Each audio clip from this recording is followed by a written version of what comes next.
Canarias Mi Mundo, el programa de la identidad canaria, con Alexis Hernández.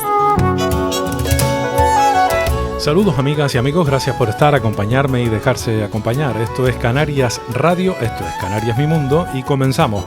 Hoy vamos a hablar de música, de guitarra, de enseñanza, de labrarse un futuro y, por supuesto, con un protagonista. Se llama Javier Infante. Lo saludamos de inmediato y entramos de nuevo.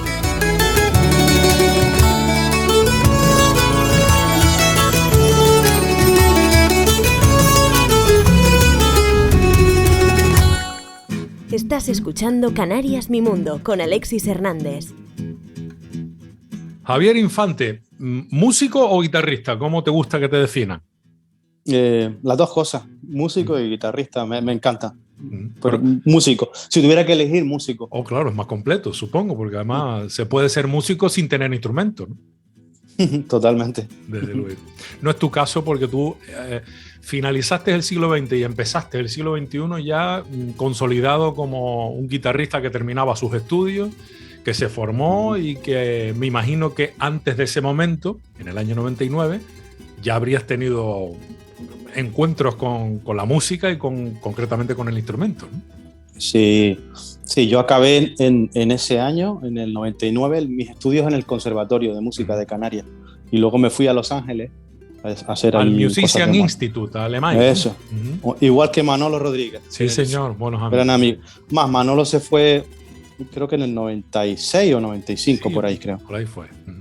Y yo fui más tarde. La concepción de la música en un país como Estados Unidos y un país como España, concretamente dentro de España, en Canarias, es totalmente distinta. Eso me imagino que lo comprobarías justamente por tu paso por Los Ángeles. Hombre, claro, es otra cultura. También es verdad, ya hace de eso más de 20 años, ¿no? También tenía 20 años menos, veía las cosas de otra manera. También lo tenía muy mitificado, ¿no? Pero sí es verdad que la industria musical, por lo menos con la que yo me sentía identificado en aquella época, todo lo que era la música pop, funky, el blues, el jazz, eso era una industria, era el país, ¿no?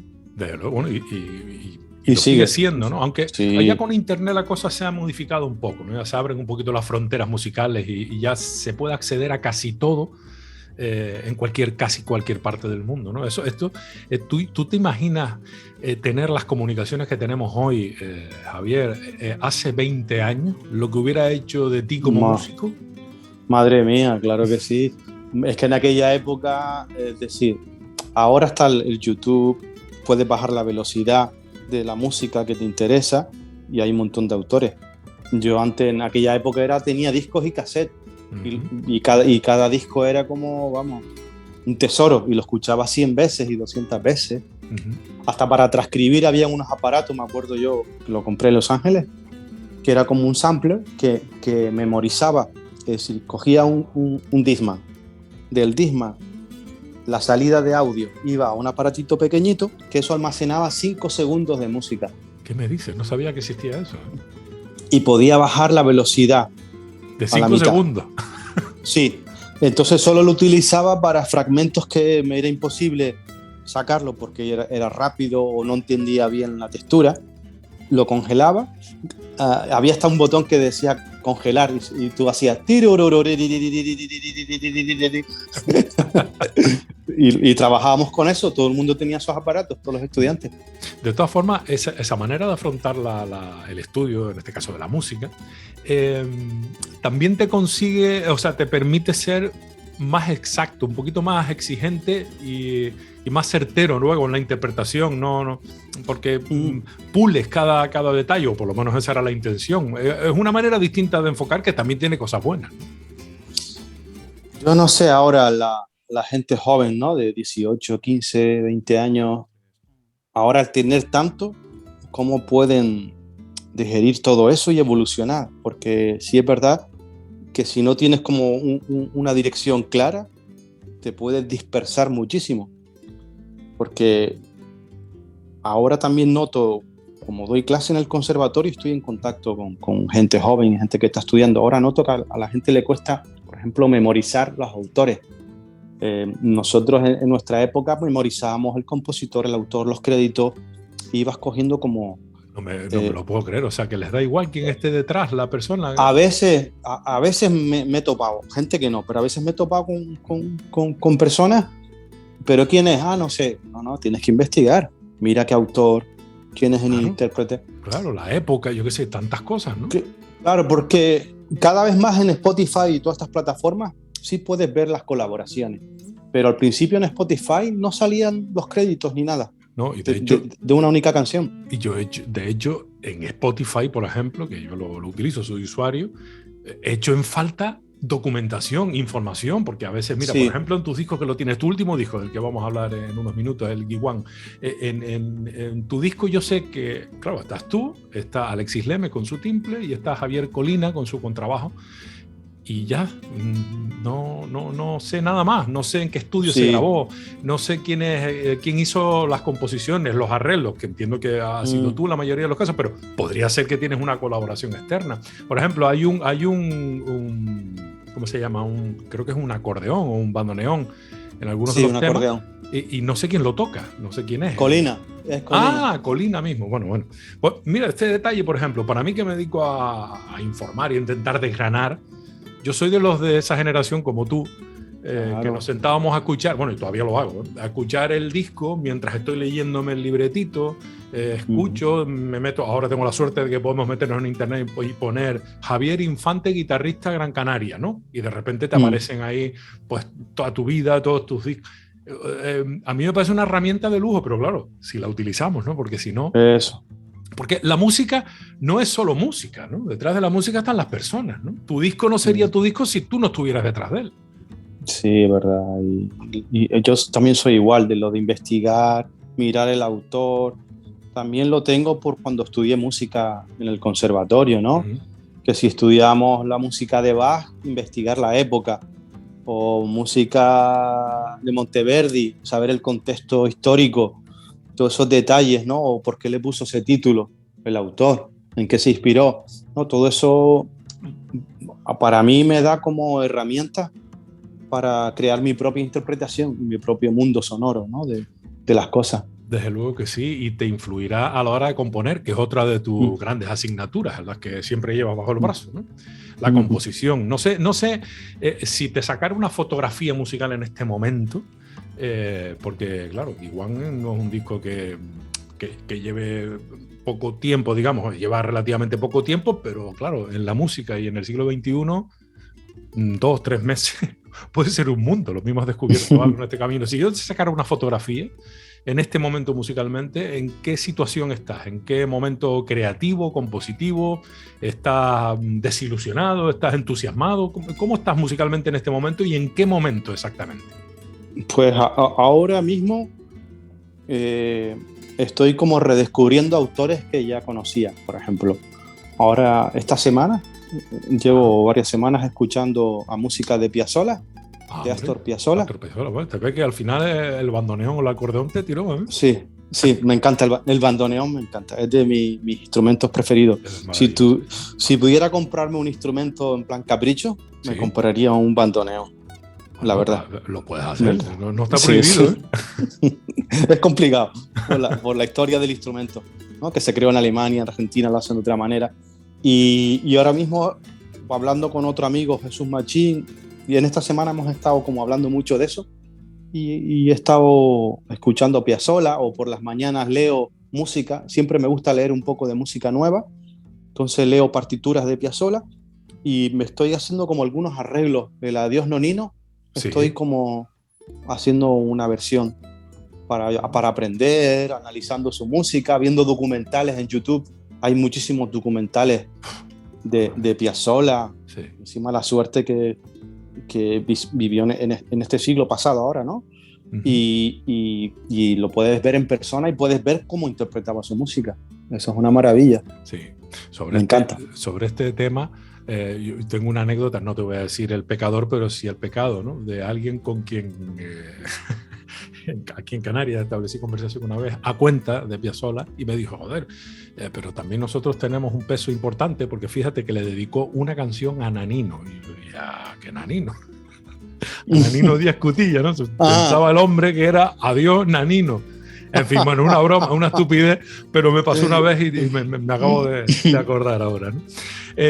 O sea que estás bueno, más que redescubriendo autores, a lo mejor estás abriendo una brecha por la que seguir en tu, entiendo que siguiente trabajo, porque los músicos siempre presentan el disco hoy y ya tienen la cabeza desde hace 2 semanas en lo que viene, ¿no? Tengo una carpeta con partituras de estos últimos años.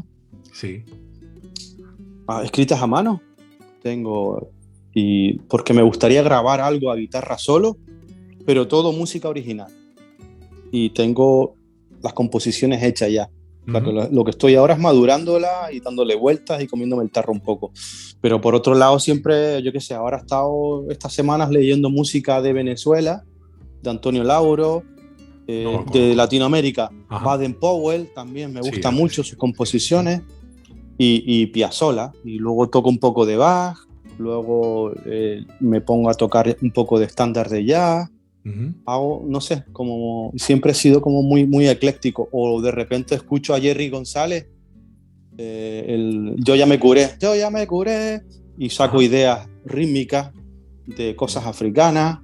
Luego escucho también Los Pigmeos, que es una tribu africana, y saco claves, porque hay por ahí en Spotify documentos sonoros de investigación de Francia, ¿no? Entonces del Ministerio de Cultura de Francia, que fueron a África en los años 60, 70, por ahí, y grabaron a las tribus. Entonces me inspira mucho escuchar música de tribus africanas y me pongo a transcribir sus ritmos también. Ahí empezó todo, ¿no? Sí. O casi todo, ¿no? Porque la música primero fue ritmo, supongo yo, ¿no? Digo yo, ¿no? Sí, sí. No sé. Yo no estaba también aquí, ni tú tampoco, pero empezarían por el ritmo y la danza y todo esto, ¿no? Lo más importante es que estés satisfecho con lo que estás haciendo. Y yo entiendo que, por ejemplo, hablando ya de tu último trabajo de Guijuan, entiendo que te has satisfecho, ¿no? Hasta este momento el trabajo. ¿Hiciste el disco que querías hacer o se te quedó algo ahí pendiente? El proyecto Guijuan o el disco Guijuan, teníamos muchas ganas de poder hacer este trabajo. Digamos que el origen de todo este proyecto fue en un principio un proyecto que hice a dúo con Alexis Lem, el timplista de Lanzarote, sí. Que lo admiro mucho, tiene una manera muy personal y muy de raíz de tocar.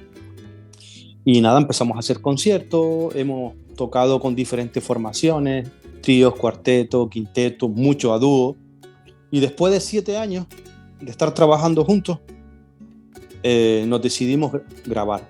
Y un poco nos decidimos por el impulso y el ánimo del maestro Javier Colina, ¿no? Una figura internacional del jazz, del contrabajo, del flamenco. Es un pedazo de músico. Y su primer instrumento fue el acordeón, fíjate. Ah, vaya, eso no lo conocía.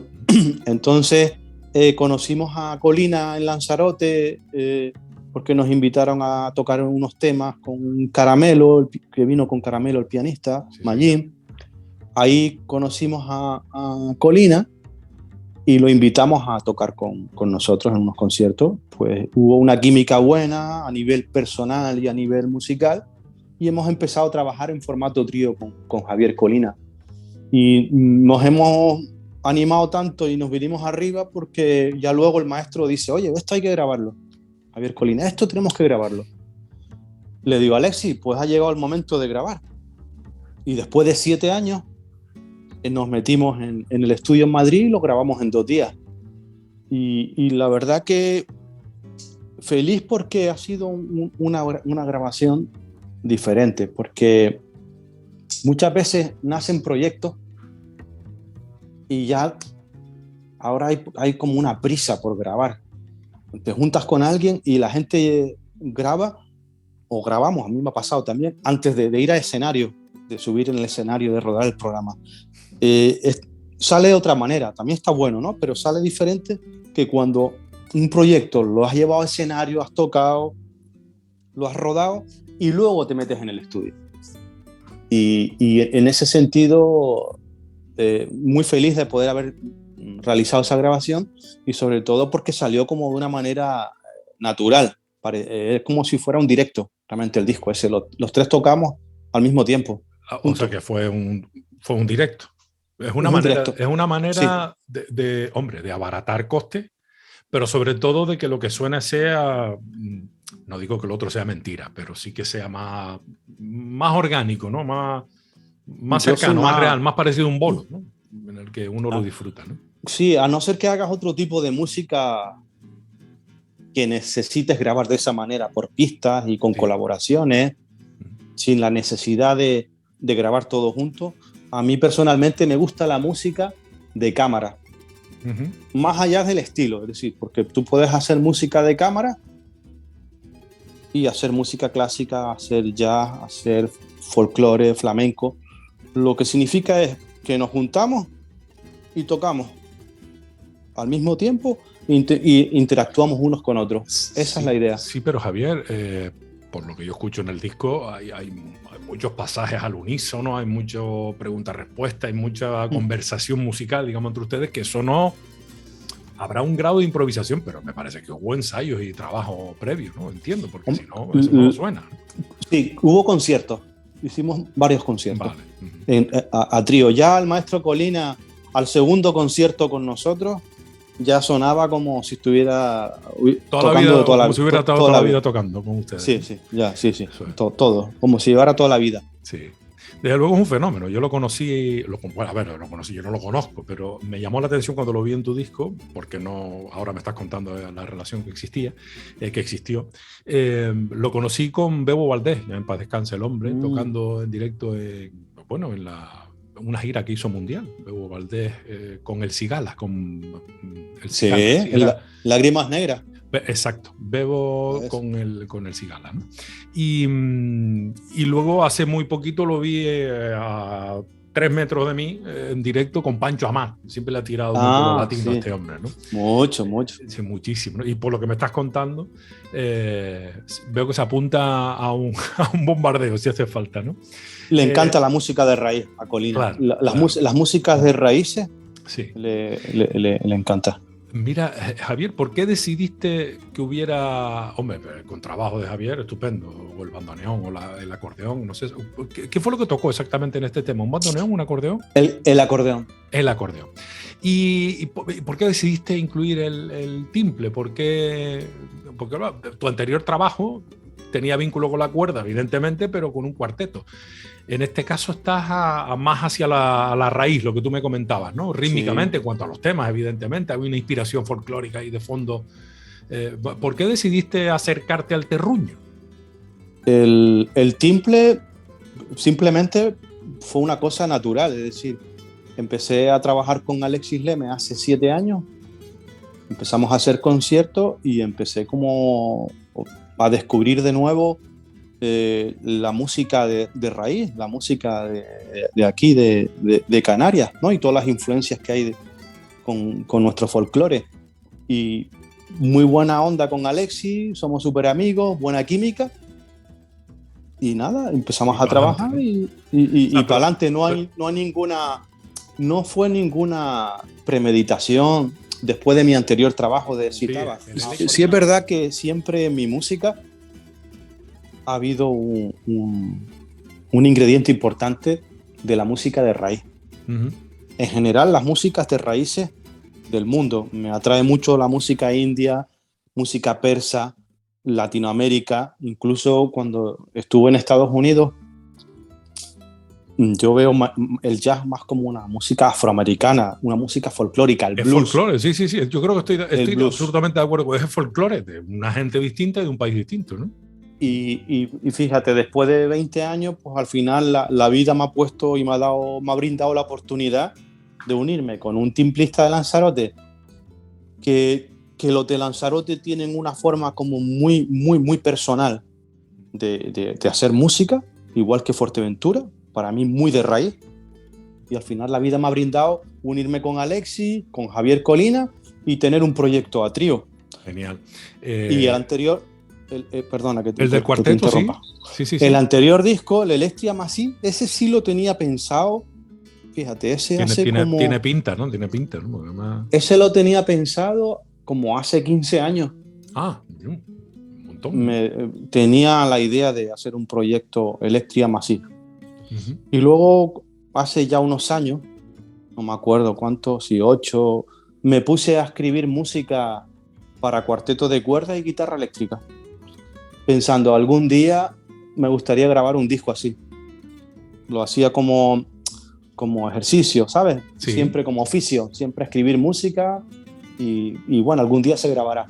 Y la vida también me brindó la oportunidad de conocer a Pablo Rodríguez, el violinista palmero, que vive en Holanda. Bueno, ahora vive en Bélgica. Y me invitaron con su cuarteto y a partir de ahí nos unimos y salió el proyecto Electria Massive. Este disco, el Giguan, es el número 7, el 7º hasta ahora, según las cuentas, ¿no? Como publicado como compositor, productor, interpretación. Mira, Eclectic en el 2001, te estrenaste pronto, ¿verdad? Después 1321 North Las Palmas. Eso es. En el 2004. Las Palmas, Ciudad de Mar, 2007. Eso. Último fue nominado precisamente a los premios de la música independiente en España como mejor álbum de jazz.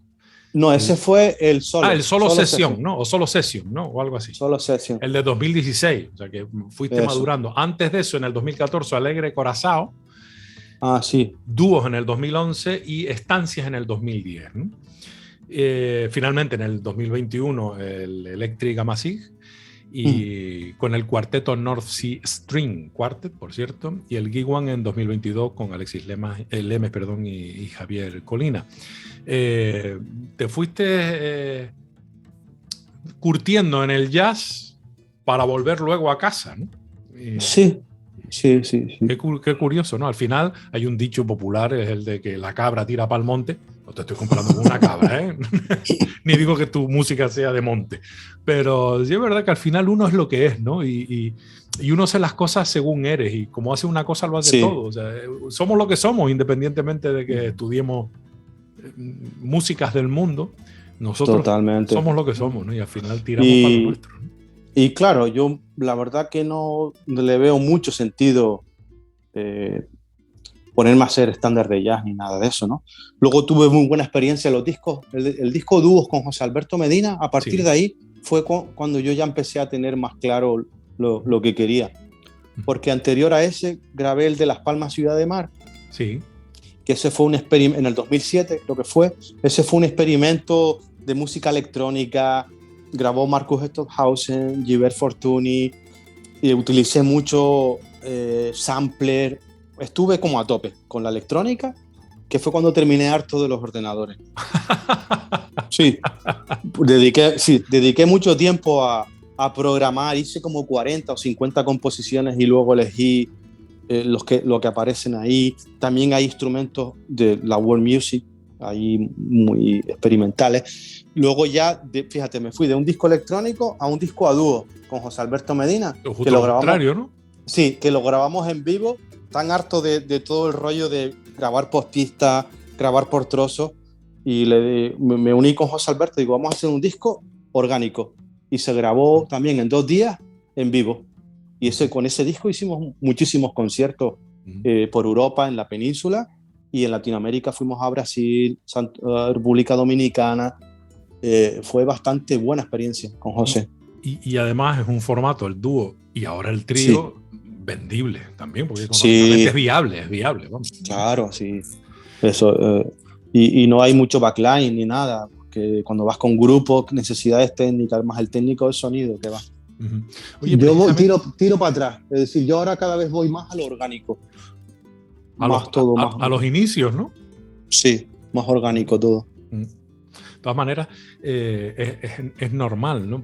Un pibe que haya nacido ahora, en el siglo XXI, yo qué sé, que haya nacido hoy o que haya nacido hace 10 años, claro, su medio normal sí pasará por la informática, por la electrónica, por un camino que no tiene nada que ver con pulsar una cuerda, con tocar una tecla, no lo sé, ¿no?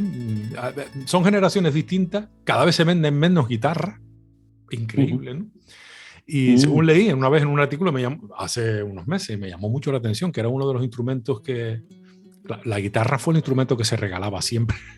Sí, era el que más se vende. Accesible. No te solían regalar un piano de cola, ¿no? Ni vertical.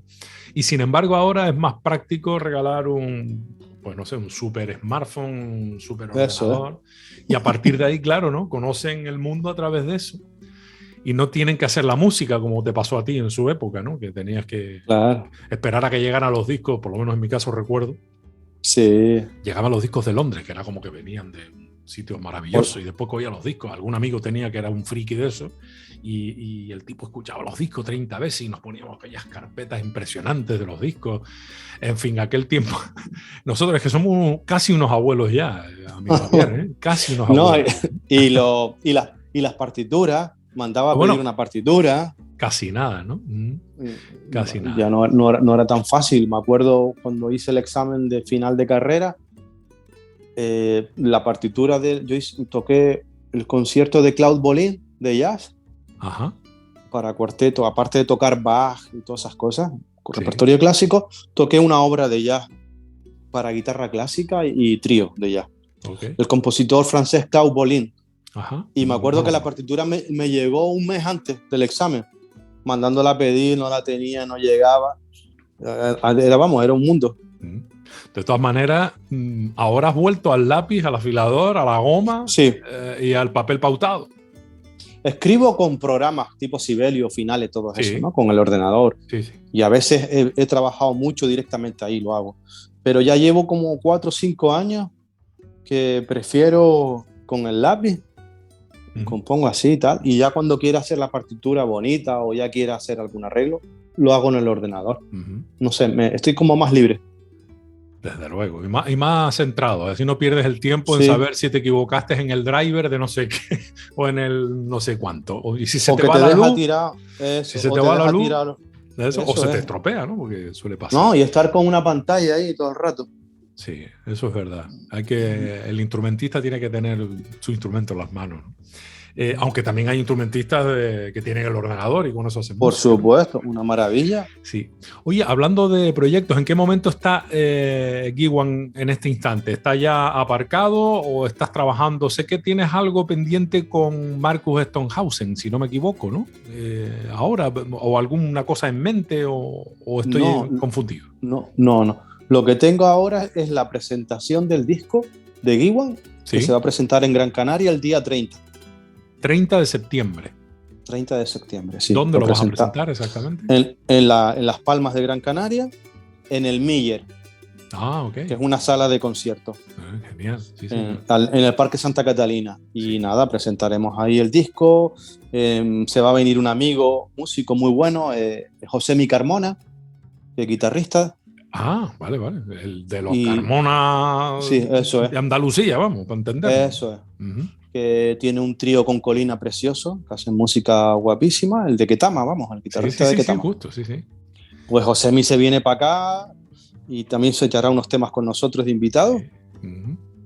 Y nada, y haremos música orgánica, porque digamos que el disco es una fotografía de lo que decidimos en ese momento hacer con los arreglos, porque siempre son como muy flexibles, ¿vale? Entonces el directo, los temas se abren un poco más, cambiamos cosas, hay muchas veces que improvisamos mucho en el directo, nos vamos siguiendo. Colina y Alexi tienen una intuición bestial, Colina tiene una oreja de la hostia, entonces para no aburrirnos, no lo hacemos igual que el disco, siempre hay una parte como muy experimental. Sí. Hombre, y a Alexis le gusta sacarle partido a la mano derecha, ¿eh? Se vuelve loco. Hay que atarlo, porque si no, ese hombre se disparata. El raqueo que tiene es espectacular. Es espectacular, ¿no? Sí. Y luego el disco Electria Massive lo presentamos en el Festival de Música Visual de Lanzarote también, el 20 de octubre. O sea que estás con los dos proyectos funcionando Sí, en este momento, ¿no? ahora mismo son los dos proyectos con los que estoy trabajando. Luego he colaborado con gente, he hecho cosas con una chica de ahí, de Tenerife, Kiki Violán, Ajá, que fue subcampeona de sincronizada. sí. Tiene un espectáculo de danza con motivos africanos. Ella trabajó en el Circo del Sol en Las Vegas.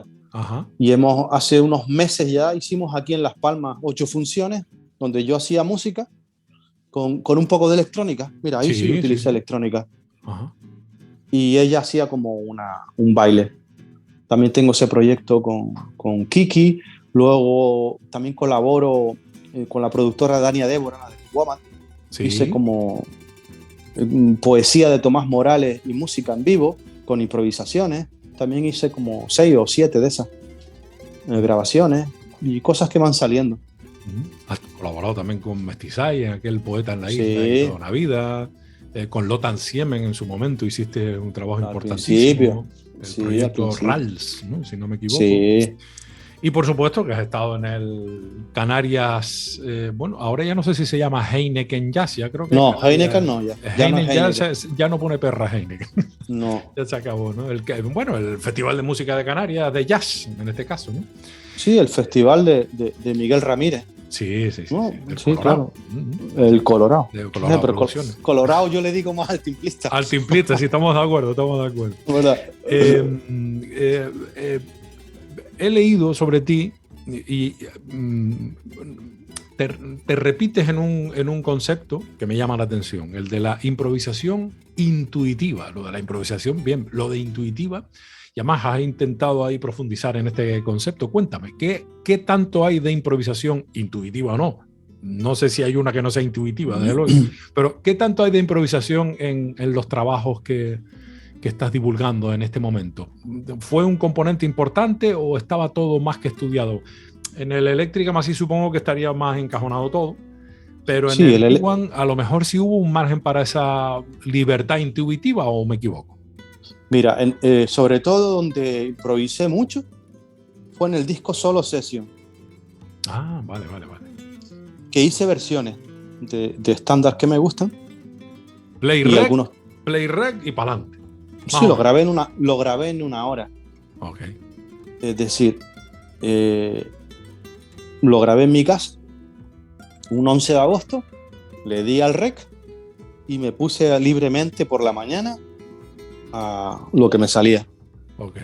Fíjate. Siempre hay un trabajo, decir, de armonía, de ritmo, de contrapunto, claro, cosas que uno entrena, ¿no? Pero sí es verdad que en el momento en el que lo hace, es lo que sale. Y ya está, ¿no? Sin buscar ningún estilo concreto, ni ninguna estética concreta. Tocar lo que te da la gana y punto, ya está, lo que te nace.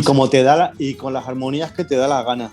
No respetando una tradición. Por ejemplo, gente que le gusta tocar el jazz, bebop, se aprenden frases de bebop y luego las escupes como si fueran tuyas. Entonces entras en un lenguaje y en una estética como esa, ¿no? En mi caso no, yo lo que hice fue tocarlo como quería, la improvisación. Y lo de improvisación intuitiva viene a raíz de la amistad que hice con Marcos Stockhausen, justo, trompetista, compositor, el alemán, hijo de ¿no? Stockhausen. Sí, el hijo de Stockhausen, el compositor. Y con él hice varios conciertos, grabó en mi disco Las Palmas Ciudad de Mar, y con él descubrí, digamos, ese tipo de improvisación que la llama así, ¿no? Intuitiva. Intuitiva es porque es totalmente libre, no está ni encadenada ni etiquetada a nada. Es como si ahora yo hago pero pa bo bo bo orira. Y ya está. Eso que es bebop, pues. Y se crea cuando hay grupo de gente. Es decir, porque muchas veces cuando las personas se ponen a improvisar, está como muy unido. Es decir, el jazz ha hecho mucho daño. No había escuchado esa frase en mi vida. El jazz no, hombre. A ver, explícame. No. O No, los músicos de jazz a lo mejor han hecho algo de daño. No. ¿O qué tipo de daño? A ver, cuéntame. No, el daño que se ha hecho, bajo mi punto de vista, es el haber creado escuelas que den una titulación en la que tú te crees que eres especialista de jazz. Donde hay unos contenidos que te dicen, toca esto, esto y esto, de esta manera. Entonces, cuando vas a improvisar con gente, muchas veces, como es lo que han estudiado, te sueltan esas frases, pero realmente no están improvisando, están escupiendo frases que ya aprendieron. Y esta máxima habría que aplicársela también a la parte clásica. Me explico, a esa exigencia para el mundo del jazz también habría que tenerla con el mundo del clásico. Sí, ¿en qué sentido? ¿O no crees tú? No lo sé. Si el jazz ha hecho, las escuelas de jazz han hecho daño, como dices tú. Hombre, y las escuelas, los conservatorios no. Bueno, yo creo que los conservatorios sobre todo han hecho muchas cosas positivas. Por ejemplo. Y como todo, es decir, yo me siento muy orgulloso de haber estudiado con grandes profesores aquí, me han dado herramientas muy buenas, y como en todas las familias, pues ha habido cosas menos buenas. Es decir, que si la formación clásica tan enfocada a la lectura, sí, es verdad. Que no se ha desarrollado la improvisación, sí, es verdad. Pero eso la verdad que con el tiempo ha ido cambiando, ¿no? Y todo esto es mi opinión personal. Es decir, yo me formé en música clásica y siempre toqué música moderna. Es más, en mi época no existía soy titulado en jazz. Es una cosa nueva del año 2004, cuando el Fórum de Barcelona, que se empezaron a dar títulos en España. Títulos de licenciado en jazz. Una cosa que no tiene ni 20 años. Bueno, en España, pues fuera así, ¿no? De todas formas, sí. Porque hay trayectoria, ¿no? Sobre todo en Estados Unidos, que es donde nace todo ese concepto y esas titulaciones y todo eso. Sí, pero yo te hablo en el sentido de los conservatorios del que el jazz ha hecho mucho daño. Es que, digamos que muchas veces la gente del jazz ha entrado como muy, muy radical, muy que si bebop, que si no sé qué. Hace falta que sean mentes un poquito más abiertas. Es decir, no copiar el modelo tan cerrado que en algunos conservatorios clásicos había. Es decir, ahí podríamos estar hablando ahora precisamente de este tema. Por ser cerrado, ¿no, Javier? Estarás de acuerdo conmigo que la institución por excelencia siempre ha sido la clásica, ¿no? Los conservatorios, sí. los más cerrados. No digo en Canarias, digo en todo el mundo, entiendo. Bueno, todo el mundo donde hay conservatorios con ese concepto, Europa fundamentalmente. Sí. Pero a fin de cuentas se trata al margen de las titulaciones, se trata de enseñar un lenguaje, ¿no? Una forma de expresarse musicalmente, sea en el mundo clásico, en el mundo moderno, en el jazz, en el pop, en el rock, yo qué sé, en el folclore. Y en ese sentido, claro, es que en el jazz hablar de improvisación y de jazz, pues casi que van de la mano, ¿no? Aunque los primeros improvisadores fueron clásicos, hace siglos, ¿no? Pero bueno, que se lo digan a Bach. Claro, pero no solo Bach, Mozart, todo, todas las épocas. Mira, la música es música y los acordes tritonos, todo eso ya existía. Hemos inventado poco, la verdad. Es decir, antes de que los americanos se pusieran a crear escuelas de jazz y a enseñar su folclore y su manera de hacer música, ya toda esa armonía existía. Todo eso viene de Europa, el impresionismo. Eso siempre ha estado ahí, ¿no? Entonces, lo que hay, yo pienso que un músico hay que quitar las etiquetas de clásico y decir, mira, yo soy músico y aprendo música del Renacimiento hasta ahora. Y todo eso es formación. O Piazzolla mismo. Desde luego. Piazzolla es modernísimo. Sí. Pero modernísimo. ¿Y a quién escuchaba a Piazzolla? Bach, Schubert, Stravinsky, Ligeti. Pero luego creaba Duke Ellington, escuchaba Piazzolla. Y luego creaba su mundo sonoro. Acorde de jazz, ¿cómo que acorde de jazz? Ese acorde siempre ha existido. En este sentido, tú, Javier, ¿de qué fuentes no podrías prescindir en este momento si tuvieras que escribirme una especie de currículum musical creativo. Es decir, bueno, yo podría haber hecho de otra manera las cosas, pero si no hubiera escuchado o no hubiera mamado esta historia, no sería lo que soy hoy, musicalmente hablando. ¿Qué es imprescindible en tu carrera? La improvisación, la técnica, lo clásico, leer. Para mí, el haber pasado por un conservatorio como el de Canarias, con los profesores que tuve, que de alguna manera el tú entrar a un conservatorio, sobre todo en la formación clásica, me llevó a unas exigencias técnicas y musicales que me han dado una destreza. Todavía sigo aprendiendo y sigo estudiando, que no la hubiese tenido si solo me hubiera quedado tocando estándar de jazz. Vale. Porque es decir, el tú afrontar o enfrentarte a una obra, por ejemplo, de Bach, una suite de Bach, una sonata de Bach, eso es tela. Eso es tela. El tocar una obra de Leo Brouwer, el tocar música del siglo XVIII, Aguado, Fernando Sor, guitarristas compositores que ya existían en esa época, que controlaban el instrumento y con ese tipo de obras y de estudios aprendías unos recursos. Ya en el siglo XVIII había gente así. Es decir, ahora en este siglo, vale, Kreisberg, todas estas bestias de la guitarra de jazz, por supuesto que es maravilloso, pero es que ya hay gente de para atrás que ya hacía cosas así. Entonces yo pienso que hay que... Y aprovecho tu conocimiento, en el siglo XXI, ¿qué hay de guitarra clásica? Tiene que haber, ¿no? Digo yo, compositores, no solo del siglo XVIII, XIX, XX, sí. etc. Me imagino que habrán... Bueno, hay figuras destacadas que no sé si te habrán llamado la atención, incluso si los has seguido o los has conocido, no lo sé. Yo a quien sigo es al maestro Leo Brouwer, que está vivo, es una leyenda viva. No sé si sabes, Brouwer, que fue también director de orquesta, es el compositor de la guitarra. Para guitarra española, desde luego. La guitarra moderna. Referente, ¿no?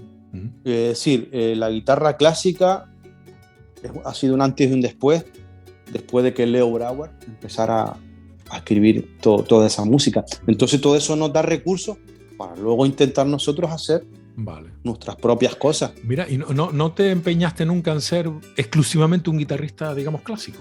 No. ¿O en componer sobre el mundo? No me veo. ¿No te sientes así? No, porque lo que más me gusta a mí es improvisar. No, me gusta improvisar y un día lo hago de una manera, otro día de otra. Y para dedicarte al mundo del intérprete clásico, como Alejandro, uno de Tenerife, un guitarrista, ¿cuál es el apellido? Que es una bestia, toca la guitarra clásica, está ganando todos los concursos.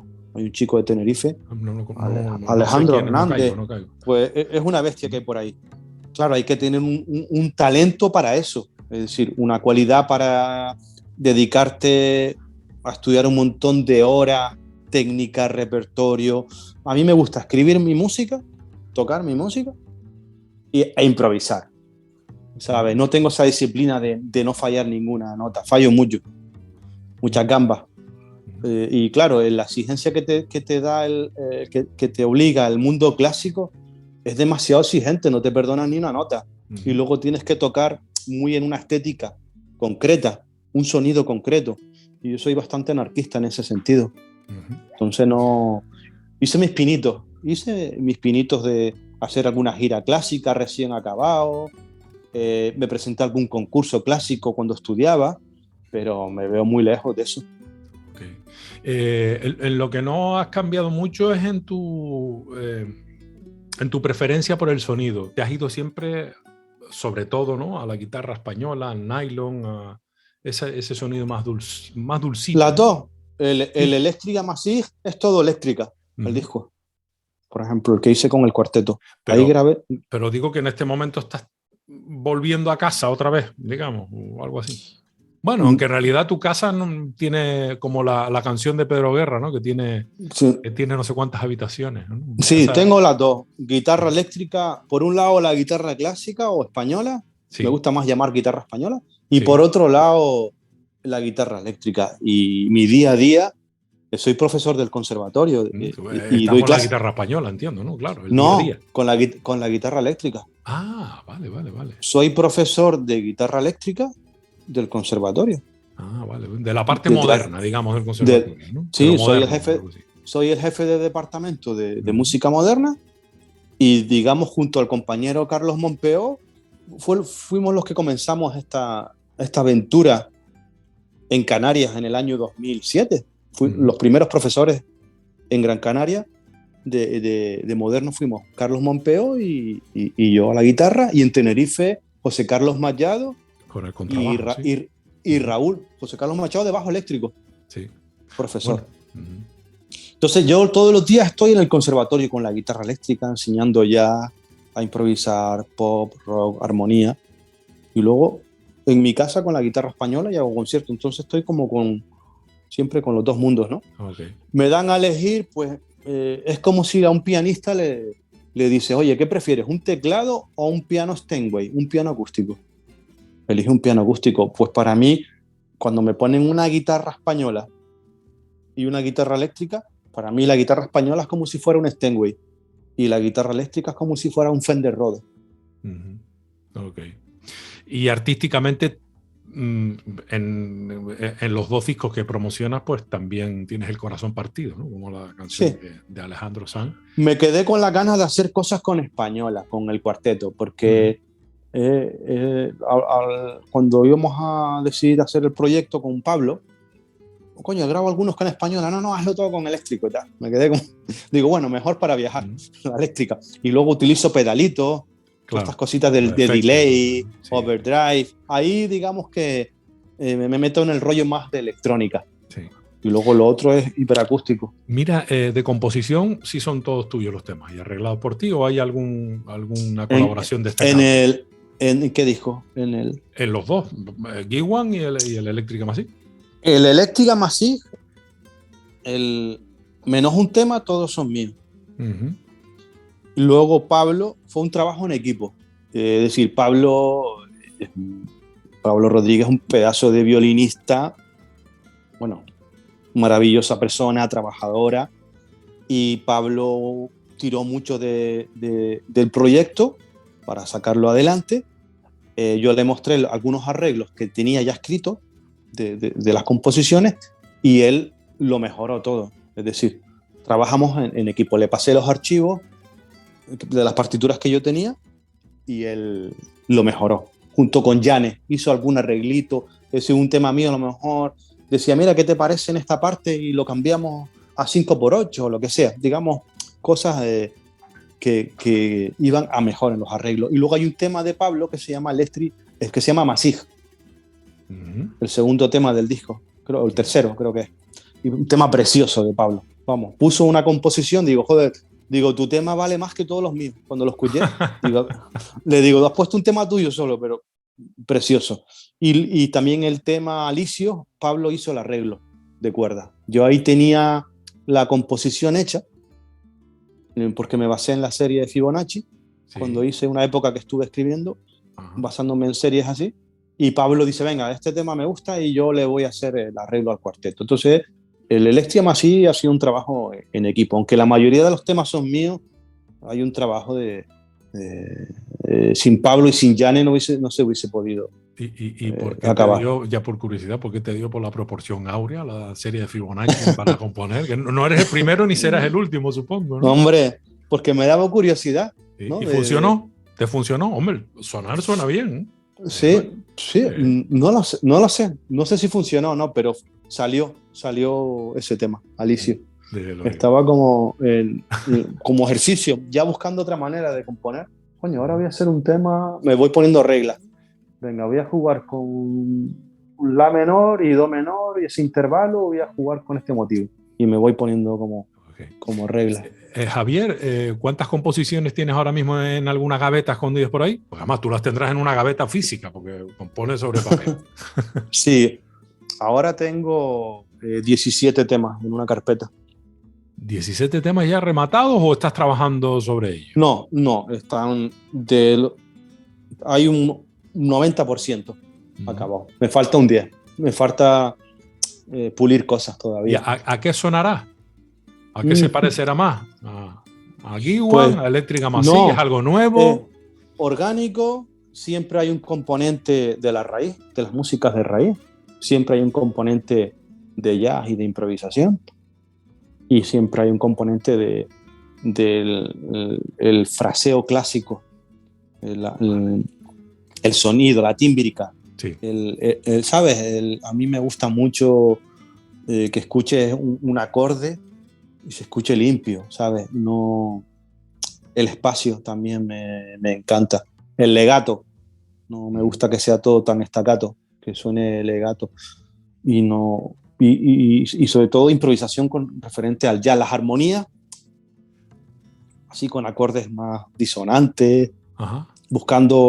no buscando rollo diatónico, sino Okay. más abierto. Uh-huh. Y un poco así, no sé, buscando la manera de hacer algo diferente. ¿Ese será el próximo disco, a lo mejor, o parte del próximo disco? No lo sé. No lo tienes claro. Sí, me gustaría grabarlo, pero tengo que encontrar el momento, porque yo grabé solo session y ahí fue como un homenaje a la música jazz que me encanta, tipo los temas de Days on Wine and Rose, Uh-huh. Smile de Charlie Chaplin, grabé como temas así, Jan Step de Coltrane. Uh-huh. No, te hiciste un recorrido por todo el siglo XX, por lo que veo, casi. Sí, pero ahora me entra ganas un poco de decir, oye, me encantaría con mi guitarra grabar un disco, como ya tengo los temas ahí, a guitarra solo. Ahí tengo estudios para guitarra también, Ajá. estudios técnicos. También tengo algunas piezas que se llaman estudio de triada, y tengo otro que es un estudio con acordes de 5 notas, no sé. Porque al final lo de ser profesor también te tira, ¿no? Hombre, para mí, gracias a estar en el conservatorio dando clases, gracias a mis alumnos, al centro, ¿sabes? Llevo muchos años ya, yo ya llevo trabajando para la consejería 19 años. Wow. He tenido la suerte de poder estar en el conservatorio dando clases, alimentándome, aprendiendo de los alumnos, intentando enseñar de la mejor manera, compartiendo, más que enseñar, y me siento muy privilegiado el ser parte de ese equipo y los alumnos maravillosos. Tengo unos alumnos que son una maravilla, muy motivados, y te los ves tocando desde temas de Duke Ellington, de Pat Metheny, de Berto Gismonti, ¿sabes? Como muy amplio, ¿no? El espectro sí, por lo que veo. Sí, muy amplio. Estoy muy feliz de estar ahí. Me alegro de que hagas y te dediques a lo que tengo la impresión de que te gusta, ¿no? Sí, me encanta la música, pero también la enseñanza, que es importante, ¿no? Me encanta dar clases, me encanta compartir con los alumnos, ¿no? Javier, ya para terminar, no quiero robarte mucho más tiempo. Si tuvieras que definir melódicamente Guiwan, ¿cómo lo definirías? ¿Qué crees tú que aporta melódicamente este trabajo? Te voy a preguntar por la melódica, sí. Te voy a preguntar por el ritmo y por la armonía. O sea que para que te distribuyas la respuesta. A nivel melódico. Sí, ¿qué crees tú que aporta un trabajo como Guiwan? Yo no sé, la verdad que no te sé contestar a eso. Es decir, ¿qué aporta? No lo sé. Lo que nosotros intentamos hacer es ser lo más honesto cuando hacemos música e intentar interactuar entre nosotros y ser honestos musicalmente hablando. Yo no puedo decirte esto va a aportar. Lo que sí te digo es que el haber hecho un trabajo como este, el estar trabajando con un maestro como Javier Colina y un timplista como Alexis Leme, yo creo que un aporte ya suficiente, ¿no? Eso es un aporte, es decir, bajo mi punto de vista, Alexis Lemes es único con el timple, lo que hace. Es decir, y probablemente con el componente rítmico destacado, ¿no? Te puedo decir, analizar un poco, es decir, hay recursos en el lenguaje de Alexis Lemes con el timple que ningún timplista lo hace. Es personal de él. Por ejemplo, las líneas melódicas que hace con doble cuerda. El recurso del raqueo lo lleva al nivel supremo. Es decir, yo no he escuchado otro timplista que raquee de esa manera. Eso me alucina. Y luego a nivel armónico, es decir, hay acordes que toca Alexis que solo le suenan a él. Sí, ahora te puedo decir el acorde que es. Es decir, por ejemplo, acordes sobre un do. Mete un do novena aumentada, novena o quinta aumentada, que normalmente iría a un do mayor o un do menor, y le suena a él. Es decir, hay cosas que yo alucino con Alexis. Y el maestro Colina, tener la cama de Colina, que no hace un bajo simple. Colina los temas se los estudia, crea sus líneas. Es decir, no está improvisando. Es decir, Colina, que también improvisa, pero Colina se curra muy bien. Más a él le gusta, y lo dice, Javi, a mí me gusta currarme bien lo que hago. No es tocar, a ver qué hay, do mayor, do, do, do, do. No. Él está ahí creando. Entonces, yo creo que en ese sentido, ese es el aporte de Guiwan. Y si no, que vayamos a descubrirlo en directo este próximo día 30 de septiembre. Eso es. En Miller, en Las Palmas de Gran Canaria. ¿Qué día de octubre me decías que presentabas el otro? Guiwan, es en septiembre. Guiwan, 30 de septiembre en el Miller. Sí. Con Colina y Alexis. Y luego el 20 de octubre. El 20 de octubre en los Jameos del Agua. Los Jameos del Agua en el Festival de Música Visual, con imágenes de Ildefonso Aguiar y todo. Eso va a estar. Y luego el domingo ¿qué día es? El 20, es un jueves 21. El 24, domingo 24, en La Palma, en Tijarafe, también lo presentamos. Estupendo. Pues tomamos nota porque... Estamos pendientes si podemos presentar el Estia Masí por Gran Canaria o por Tenerife. Ahí está un poco en el aire. No sabemos si vamos a poder conseguir fecha. Ojalá, para que más público pueda disfrutar de la música en directo. Sí, nos encantaría. Amigo Javier, muchísimas gracias. Espero poder coincidir contigo, tú actuando y yo disfrutando de la actuación. Pues sí, tío, encantadísimo y un placer de estar aquí. Un abrazo. Vale, venga. Estás escuchando Canarias Mi Mundo con Alexis Hernández. Hasta aquí nuestro programa de hoy, espero que hayas disfrutado lo mismo más que yo. Te dejo con la buena música de Javier Infante. Será hasta un siguiente programa, hasta entonces cuídate mucho.